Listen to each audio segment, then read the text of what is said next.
Okay, update tayo sa BTC at papakita natin yung potential na galaw ng BTC at siguro mga ano rin no, mga other analysts na nagche-check rin ng BTC kasi kailangan natin mag ano no, mag double check kung tama ba tong sinasabi ni ano ni Bruce Lee. So, ako rin syempre gusto ko rin i-double check kung tama ba yung mga sinasabi ko na may possibility bang mag-reject ng malakas na ganito or mag-pump ng malakas, no? So far ang nakikita ko pa lang na medyo concerning mas marami ako nakikita na kaparehas ko dito sa idea na to na magdadump tayo. Sana hindi mangyari no, pero pag nangyari man masasabi ko opportunity pa rin naman 'yon. Okay? So hanapin lang muna natin yung ano no, yung mga levels sa kailangan natin bantayan sa ngayon. So meron tayo sa weekly bandang 47k, ito ang isa sa mga pinaka-importanting levels. Meron tayo sa monthly ang 45.5k na area to, 45.5k. At ito, actually baguhin natin to no. Gawin na nga lang natin tong horizontal ray. Yan, horizontal ray. Tapos sa weekly, gawin natin horizontal ray din. Ito, horizontal ray dito, yan. So 47k, 45.5k. Ito most likely mini resistance lang to. So tatanggalin natin to. Hanapin natin yung mas importanteng break niya. So mas importante yung dito sa part na to, no. At mukhang ano no, mukhang nag-breakout tayo. Okay? Oops, na double click ko. Ayan, alisin mo natin to, no. So perfect to, no. Perfect to na nag-wick up, nagpahinga dito, then nag-pump ulit. Okay? So makikita natin yung ano yung kung saan siya nagre-reject, no. So dito nag-take out ng short dito last time. Then nag-pump lang rin naman, no. So ganun lang naman, stop loss lang talaga. Okay? So pag-uusapan natin yung ano no, potential na gagawin ng BTC kasi itong area to no, nasa danger zone pa rin tayo. Ito danger zone. Makikita natin may some sort of ano ba tawag dito sa word na to? Block dito, order block na hindi. Kaso monthly order block to overblock to. Order block, no. So meron siyang ano no, meron siyang some sort of range of support at resistance dito. Meron tayong resistance, meron tayong support. At nakapasok tayo sa support. Okay? So andito na tayo sa mga area to at potentially mag-push up to. Okay? So papakita ko lang no ang yung mga ano, ang mga nakikita kong mga update sa ibang analyst, no. So for example, eto no. So hindi lang ako yung nakakita nitong ano no, itong malaking ABC correction na to. So mayroon tayong pinag-uusapan dito ng potential na ABC correction dito. Isang malaking A, B, C correction dito. Kasi ang volume natin dito actually mahina, no. So napag-usapan natin kahapon yung mga pump ng previous mga bull market ganun. Punta nga tayo weekly saglit para mas maayos tignan. Yan. So ito na, for example dito sa pump na to, ang ano natin, ang volume natin pabagsak pa rin. So actually pwede natin gawin ganyan, no, pwede natin gawin ganyan. At madalas yung B wave no, hindi ganong kalakasan ang volume. Pero at the same time, may makikita tayo, baka dito na i-start ng ano, ng pump, no? Makikita natin, baka may pump na dyan. Or nag-i-start na tumaas yung volume, no? Hindi natin masasabi. Kasi sa mga previous data natin, for example, itong move na to, makikita natin, increasing volume. So, bullish to. Ang problema dito sa push na to, hindi natin makita yun. Pababa to. Pababa. Okay? So, ganun din naman dito. Sa pump na to, so meron tayong COVID dump dito. Pwede natin masabi, okay, mas malaki ang volume nito kaysa sa mga susunod na mga bullish candles. Pero makikita natin dito sa part na to. Nung nag-break tayo, eto no. Makikita natin, napakalit ng volume. Nung nag-break tayo, anong ginawa? Nag-pump ng malakas ang volume at nag-pump din ang price ng BTC. Okay? So, ang meaning lang niyan, so alisin ko lang to Yan. Yan, tsaka yan. Ang meaning lang niyan, dito sa area to, kailangan natin to tandaan, itong part na to. at itong part na to, almost magkaparehas yan kasi meron tayong push down, swing high, then swing low. Ito meron tayong push down, swing high, swing low, swing high, swing low. So medyo mas maraming swing high, swing low tong area to. Ito mga overlapping to, no? Overlapping na swings yan, nakakalabasan. So medyo hindi ko masasabi kung magkaibang magkaibang wave to sa potential malaking ABC correction natin, no? Yan, kasi dito makikita natin mukhang 5 waves to, no?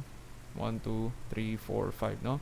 So mamaya natin pag-uusapan yan, pero yung point ko, yung pump natin dito hindi pa masyado nagbibigay ng high confidence na magpa-pump ng malakas. Okay? So meron ding meron ding some sort of signs na parang may mali dito sa pump na to kasi ang pag-push down natin 5 waves. Okay?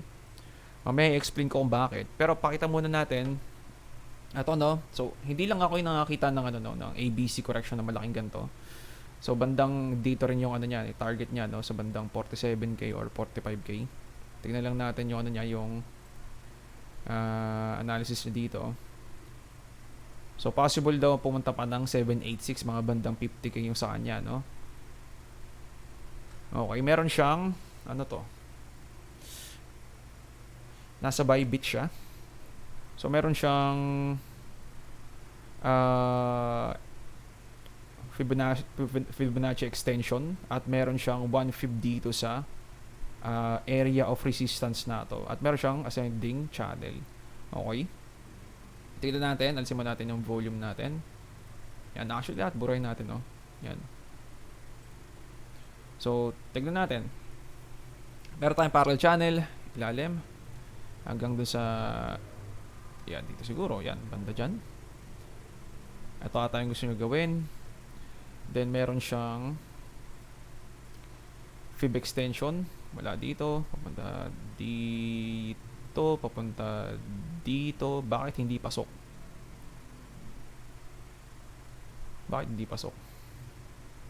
Mas malalim to.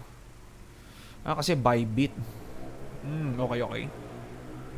Ito sa index medyo mas mataas to ng onte. So ang itsura ng sa kanya parang ganito. Parang ganyan yung sa kanya pala at mga bandang ganyan, mas mababa ng onting sa kanya, kaya bandang bandang 47k, no? So mga ganyan na tayo sa kanya, kaso wala tayong lower low dito. Tignan nga natin yung Bybit, BTC, Bybit. Asan ang Bybit? Ito. Mas malalim nga dito, so papakita lang natin saglit. Yan. Tapos yan 47k. So siya, no, pasok to sa weekly level na to, no? Exactly dun sa weekly level na yun. So isa to sa mga mga confluences na meron tayong matinding resistance dito sa 47k area. Okay? So balik lang tayo ng index. Sa index nga lang hindi natin makita yung yung confluence na yun kasi ang low natin hindi dito. Okay? So sa 50k pa to, most likely 50k yung sa index, no. So medyo nag-iiba ang data or ang fib data natin, kakalabasan. Pero kung sabihin natin nasa bandang 47k nga, lalapag lang natin 47,500 kunwari or yan, ganyan. Mapapansin natin yung ascending channel natin andi dito sa mga area to. Okay?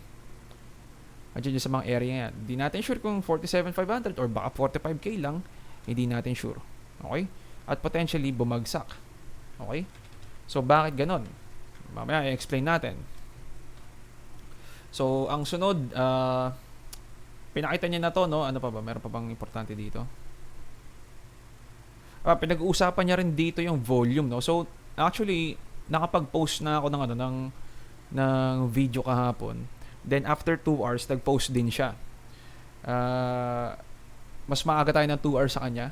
At ang kinalabasan, yung ini-explain niya kahapon, yung in-explain ko kahapon na medyo concerning tong pump na to kasi ang volume natin wala. Exactly parehas sa explanation ko na yung pump na to medyo, eto no, Bitcoin pump feels wrong. So, ito, 1 day ago lang to, no? So, kahapon lang rin ako nag-upload, pero mas maaga ako nag-upload sa kanya. Para lang, ano, no, para, double check nyo lang, ha, para makita nyo na yung sinasabi ko doon, may basis, or hindi naman basis, more like true knowledge talaga, no, na technical analysis talaga ay nakalabasan. Tapos ito ang magpapa-confirm itong video na to. Check nyo lang to, no, si Bitcoin Hyper. Itong video na to yung magpapa-confirm na hindi lang ako yung nakakita nun, na itong pump na to medyo kakaiba, medyo hindi ko ganong gusto yung pump na to, kasi itong volume natin napakahina. Okay, kung titignan natin yan actually sa iba't ibang exchanges, hanap tayo yung Bybit, no, tignan natin yung Bybit, baka mahanap natin. Ito Bitstamp, no, makikita natin Bitstamp, napakababa ng volume. Ito yung dati kong mga drawing dito na inaabangan ko. Ito yung isa sa mga pinaka malalakas na target na inaabangan ko rin, kasi ito yun, yung head and shoulders pattern, at na-push up na niya. Yan. Na-push up na niya dito. Actually, mali yan. Ito pala dito. So, ito yung nakuha kong target, no? 41,370. So, possible na yung 42k area baka mag-dump, no? Kasi di naman perfect na dun agad-agad siya magre-reject to sa specific number na to, no? So, etong area to, dun sa index or sa kung saan man, etong 41,500 area na to hanggang 42k, isa to sa mga target nito rin, no? So, napa-double check pa tayo ng iba pa kasi yan. So, meron tayong head and shoulders pattern or inverse head and shoulders, sorry. Meron tayong target dyan most likely. At pwedeng mag-reject dyan, pwede, hindi meaning na magre-reject talaga. Okay? So, madalas kapag may may technical target met tayo, nagkakaroon siya ng reaction to the opposite way. Pero hindi natin sure kung gagawin niya ba. Kasi makikita natin, zoomin tayo ng konti, medyo nilalagpasan niya to, no? Medyo nilalagpasan niya. So, at the same time, hindi rin naman perfect to, no? Nasa range lang to ng kung saan siya pwedeng mag-reject. Okay? So, pwede siya mag-reject dito, pwede siya mag-reject dito. Mas maganda kung dito banda, kung dito talaga siya nagre-reject. Pero makikita natin, lagpas na to ng kung saan man yung high nito, no? Basically, mga 41,500. So, anyway, so, nakita naman natin yung volume ng ng Bitstamp mababa. Yan, pag nyo lang pansin yung drawing, pansin nyo lang yung volume, napakahina ng volume. Tingin tayo na iba. Coinbase siguro. Coinbase sa pump na ito, pabagsak. Binance siguro. Sa Binance, matinding low volume pala ito, no? So, matinding low volume. Pag nyo lang pansin itong mga drawing ko dyan. Ano pa bang makakilala na Bybit? Hindi ko ganun ka crypto.com siguro. Tingnan natin. Wala silang volume. Okay. Ito lang yung mga medyo, ito Bitstamp, Coinbase, Binance. CME Futures kaya meron silang volume. Medyo okay naman yung CME Futures. Kaso CME Futures kasi ito, no? Expected natin iba yung volume nito sa spot, So, wag to siguro. Balik na tayo ng BTC index. So, wala na tayong mahanap na iba pa. So, ay yung concern ko, no? Mababa ang volume natin sa pump. Okay? So, yung latest video niya ngayon, 2 hours ago lang to, ngayong araw to, wala kasi akong data nito, no? Ng Bitcoin halving. Every time na nagkakaroon daw ng Bitcoin halving, actually, sa bottom at sa gitna ng bottom at top ng cycle. So, meron tayong bottom, meron tayong top, at nasa bandang gitna raw siya. So, dito rin, meron dito, bandang gitna ng, siguro kung saan man itong bottom nito, tapos ito yung top nito, no? Tapos, meron ulit tayo dito, bottom, at top. Ito rin, no? Bottom, at top, gitna. Bottom, at top, gitna. Okay? So, ang paparating daw, tingnan natin kung madodrawing niya ba. Ayun, nadrawing niya. So, mga banda dito raw, may possibility na sa April ng 2024 ang Bitcoin halving, around doon daw sa area na yon, magkakaroon tayo ng potential massive pump, di natin sure. Pero ang winawarn niya raw dito hindi lang rin daw siya ang nakakita ng malaking ABC correction. So, isa na ako doon sa mga unang hindi nakakita nun. I mean, hindi nakakita. Isa sa mga nakakapansin doon na hindi lang ako yung nakakita. Isa rin siya doon sa mga hindi lang siya nakakita kasi kung titignan natin sa mga Twitter posts, eto kilala ko to, no, si Elise, isa sa mga dati kong pinag-checkan ng mga ano, ng mga trading idea or mga ideas kung paano mag-trade dati, yung tipong noob pa ako. Actually, malaki yung ano nito, malaki yung na-gains nito ng bull market eh. Pero masasabi ko legit na magaling to. Ang problema lang, no, medyo maraming galit sa kanya ngayon. Kasi ito yung projection niyang potential, no? Potential projection na magre-reject. So, isa siya, si Elise. Sino pa ba? Kaso ano na to? Meron pa ba tayo mahanap? Yan pa rin yun, Elise. Hindi ko kasi pinanood to buong video na to, no? Ito si Plan B.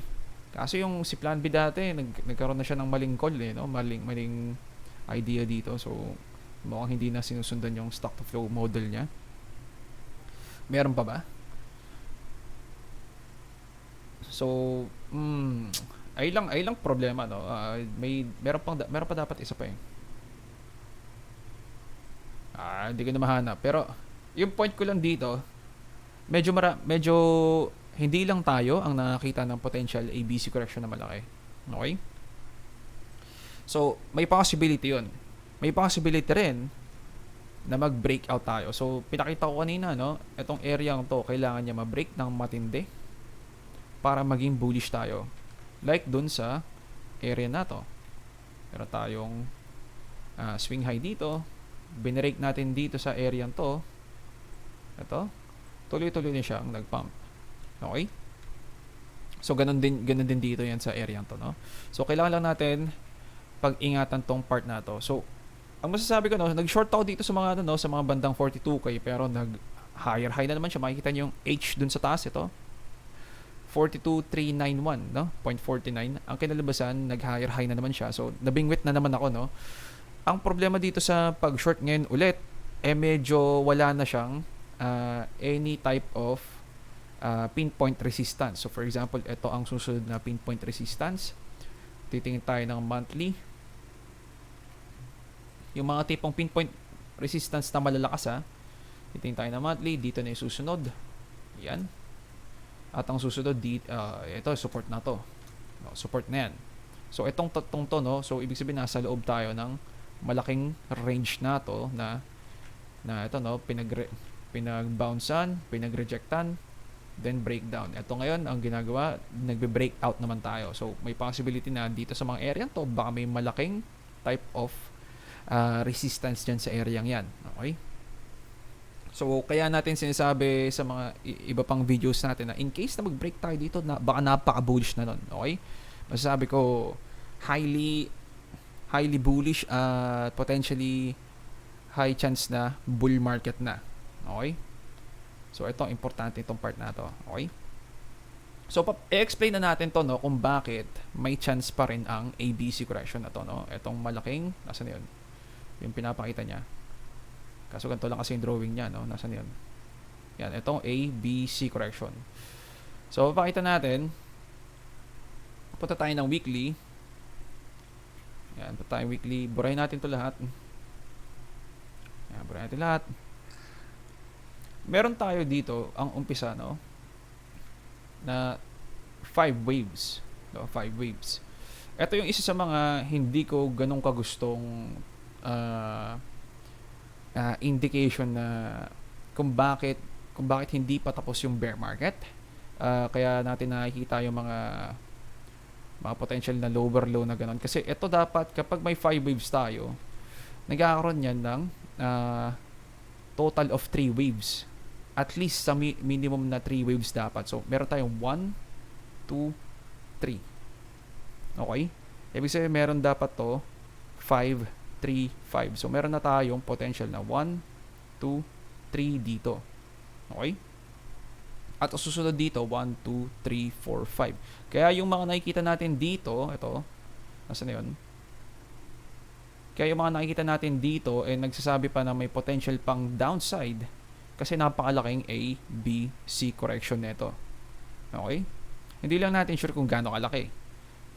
At hindi rin natin sure kung papasok ba siya. So, meron ding isang wave na baka corrective move na WXYXZ. WXYXZ. Ang problema dito sa type of correction na to. So, eto isa to sa mga bullish correction ang kakalabasan. Ang problema dito, meron akong anong tawag dito? Wave count ng 333. Ang tawag dito 333 makikita natin dito. Ito, 333 ba to? Triple combo wave, no? Ito.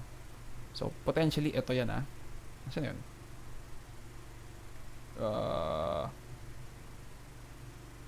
Three corrective structures which forms the triple trees. Ito. So, ito yung itsura niyan. W, X, Y, X, Z. Okay? Makikita natin dito, puro overlapping to, no? Yung W, tsaka yung X, nag-overlap.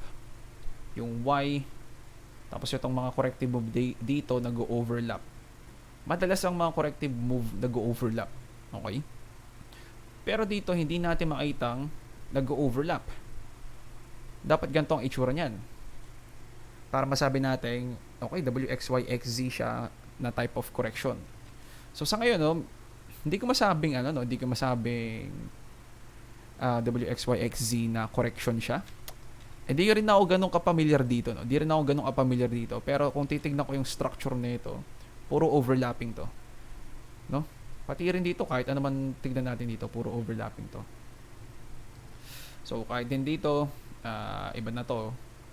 Iba na rin to. So, ito talaga, no? Itong tatlong waves na to na 5, 3, tapos bigla magkakaroon ng isang malaking 1, 2, 3. Hindi natin makikita yun dyan, no? No, tingnan natin for example, So, meron tayong some sort of 5 dito. 1, 2, 3, 4, 5. 1, 2, 3. Tapos yung tatlo. A, B, C. Then, possible naman ata, no? 1, 2, 3 naman to. Tapos, tigpa 5 waves dito. 5, 3, 5 ulit. So, tignan natin. Di natin makabilang ng 5, 3, 5. Pero, mukhang possible naman. 5, 3, 5. Ganon. Hindi natin masasabi. 5, 3, 5. Hindi natin masasabi. So, siguro may possibility. Hindi lang siya ganun ka-perfect siguro. At etong pump na to ay baka bullish na, no? Hindi natin masasabi. Pero sa ngayon, hindi siya overlapping para masasabi natin na WXYXZ type of correction siya. Okay? So, ay lang yun yung pinaka-concern ko. So, ang mas nakikita ko dito actually ABC correction na zigzag correction. Hanapin natin hindi yan, malapit na tayo. Zigzag correction. Zigzag correction, ito. 5, ito, 1, 2, 3, 4, 5. 1, 2, 3, 1, 2, 3, 4, 5. Ang first wave at fourth wave hindi nag-overlap, no? Nakapansin natin na hindi nag-overlap to. Mukha siyang nag-overlap kasi yung number 1 nasa ilalim, itong number 4 nasa taas. Pero kung yung point to point, hindi nag-overlap yan. Okay? So, ang itsura niya, actually ganito. Meron tayong potential na 1, 2, 3, 4, 5. Tapos mayroon tayong kasunod na ABC. Dito sa gitna, A, B, C. Na B wave na malaki. So, ganito yan A, B, C. At potentially, baka magkaroon tayo ng 1, 2, 3, 4, 5 na naman dito. 1, 2, 3, 4, 5. Kaya meron tayong mga technical analysis na isang malaking ABC correction na paparating. So, gusto ko lang kayo maging aware dun sa part na yun, no, na pwede siya mangyari. Lalo na tignan natin yung rules na itong zigzag correction. Meron pa tayong mahanap. Wave B 50%, 61.8, 76.4 or 85.4. Hanggang 85.4 to, no, percent. Ibig sabihin hanggang 88%. Basically 88% ng fibs natin. So, ibig sabihin, pwede ito mag-pump na matindi. Ito kasi yung B-wave, no? Ganito kalaki yan, So, meron tong A, B, C. At ang rule dito, ang B wave ng ABC na yon umaabot ng 85.4. So ang meron lang sa atin 88 fib. So hanggang dito sa 57 700 area, no?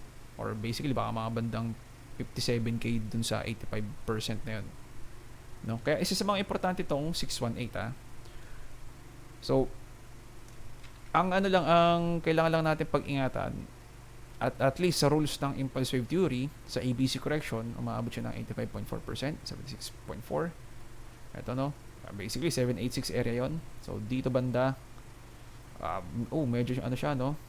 Ang tawag dito, 764, no? Lagyan nga natin. 764. 0.764. Kulay ano kaya to?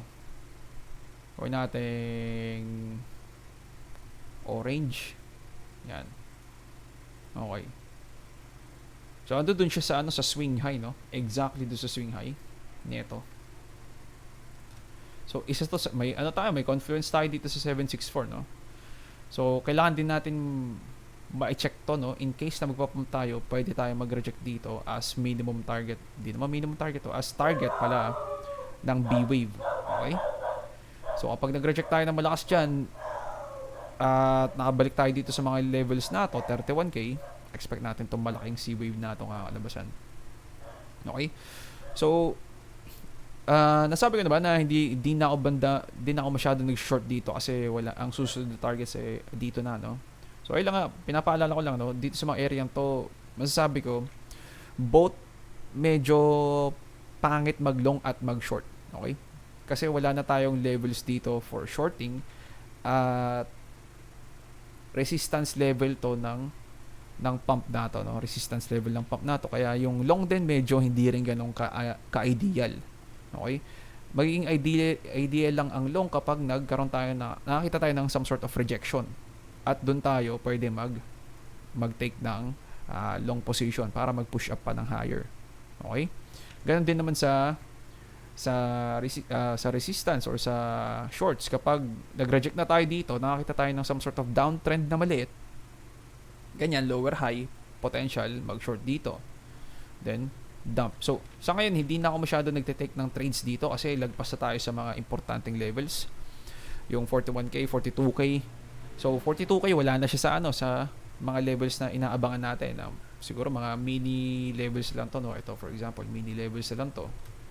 Yan, lagpas na rin siya dyan. So, nakakalabasan, hindi tayo manghuhula ng levels na pag-shortan. Hihintayin natin yung price action ni BTC kung gagawin niya ba yung babalik sa ilalim, then rejection, dito tayo sa rejection papasok, or kung magbe-break out, at sabihin natin, mag-correct, pwede tayo mag-long dito, bago mag-pump pa sa pambeses, or sabihin natin, dito naman, pwede tayo mag-short ulit, dito naman sa susunod na target na to, then tsaka palang babagsak. Hindi natin alam kung saan siya magkakaroon ng change of direction, pero sa ngayon uptrend pa tong BTC. Okay? So pwede natin masabi hanggat nasa uptrend siya, nasa riskier side pa rin siya ng short, lalo na't wala na siya sa pinpoint accuracy na level na pwedeng pag-rejectan. Okay? So wala tayong pinpoint accuracy na level dito sa ngayon. Puro resistance tong area to. Hindi natin sure kung saan banda ang pag-shortan natin. Ganun din naman sa long, kapag andi dito na tayo banda sa mga area to at maglo-long tayo, hindi natin sure, baka bigla mag-reject naman yon, or di rin natin sure kung baka bigla na rin mag-pump yon, kakalabasan, kasi wala na tayong important level, or more like hindi natin mahanap yung pinpoint na level na pwedeng rejectan or pwedeng pag-supportan sa ngayon. Sa ngayon, nasa siya, no? Medyo mataas na level siya ng 41k. So, nasa 41,800 siya sa ngayon. So, ingat lang tayo. So, anyway, ayun lang yung point ko, no, dito sa ABC correction na malaking to. At ang kinakalabasan, may potential na ganito ang gawin, ang zigzag correction. Okay? So ano pa ba? Ay, siguro update natin, no? Gusto ko lang kasi pakita to, no, na may potential pang i-pump to. May potential pang pump to sa sa nakikita ko kasi ang ano niya no, ang nakaka-reach siya ng mga psychological level na 42k pero nabe-break niya. Ibig sabihin at ano no, hindi pa siya nagre-reject ng malakihan. So titingin tayo ng daily saglit. Hindi tayo nagre-reject ng malakihan no dito sa mga area to. Ang mga last na rejection natin na malalaki ito na no. Kaya medyo dito sa mga area to nagbabaka sakali ako ng short kasi nakakita ko ng some sort of malakas na rejection. Lalo dito sa area to no. Yan, dito sa mga area to. So nag-push up tayo. Nag-take ulit ako ng chance dito banda. Saan ba 'yon? Parang hindi sa 39k, parang 39,800 ata, no? 39,800 pero nag-pump ulit. Then yung last na short ko mga bandang 41,800 no dito banda. Pero nag-wake up na naman siya no. So ay lang yun no, ay lang yung magiging problema sa ano no sa pag-short natin sa mga resistances habang bullish siya no. So may chance na i-break talaga niya. So stop loss lang talaga ang solusyon sa mga potential opportunities na kakalabasan ipo-prove tayo ng BTC as wrong. So ganun lang, kailangan lang meron tayong safe mental health para sa pag take ng risk. Kasi kapag nag-take ka ng risk na biglang bad trip ka kasi hindi nasunod yung gusto mo,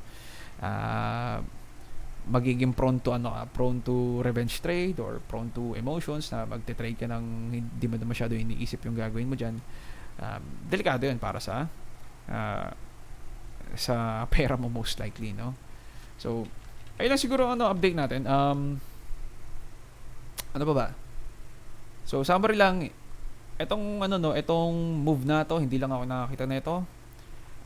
Maraming analyst din ang nakakita nito. Isa sa mga rason din yung 5-3-5 na to no, kaya ako sinasabi para maging bullish kailangan mag-pump ng malakas to. Okay, kailangan niya mag-pump ng malakas ng ganyan. Para ma-invalidate natin tong paparating na potential na dump na to. Ma-invalidate natin yan. Okay? Lalo na kapag na-break niya to, no? So, kapag na-break na to, medyo magandang sign na yun. Okay, so ayun siguro update natin. Ingat sa trades at GG's boys.